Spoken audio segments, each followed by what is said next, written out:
Welcome to 9+ news. నేను రవిచంద్ర. హనుమకొండ జిల్లా పరకాలలో smart ration కార్డుల పంపిణీ కార్యక్రమం జరిగింది.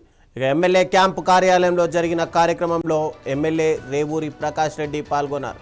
కొండా సుస్మితా పటేల్ను ఉద్దేశించి ఎమ్మెల్యే రేవూరి కీలక వ్యాఖ్యలు చేశారు. కొందరు పిల్లకాకులు తనపై అనుచిత వ్యాఖ్యలు చేస్తున్నారని, వాటిని తాను పట్టించుకోనని అన్నారు. వారి విజ్ఞతకే వదిలేస్తున్నానని రేవూరి ప్రకాష్ రెడ్డి చెప్పారు. ఇక అలాగే సీఎం బహిరంగ సభకు వచ్చిన జన సందోహాన్ని చూసి ముఖ్యమంత్రి తనను అభ్యర్థిగా ప్రకటించడం పట్ల రేవూరి ప్రకాష్ రెడ్డి హర్షం వ్యక్తం చేశారు.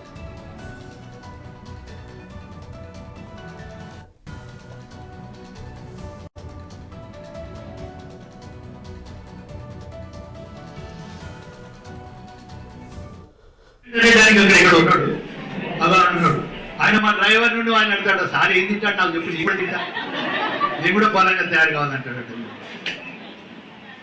నేనేమో హుషారుగా మీరందరిచ్చే ధైర్యంతో హుషారుగా పోతా అంటే కొన్ని కాకి పిల్లో మేక పిల్లో ఇలా అంటారు చూసినావా, వాళ్ళు ఇష్టం వచ్చినట్టు కుదురు. సరే ఓకే, వాళ్ళ విజ్ఞత వదిలిపెడతాం. ఎందుకంటే నా సేవ ఏంటిది, నా ఉత్సాహం ఏంటిది, ఈరోజు నియోజకవర్గాన్ని ఏ విధంగా అభివృద్ధి చేస్తున్నా మీరు చూస్తారు.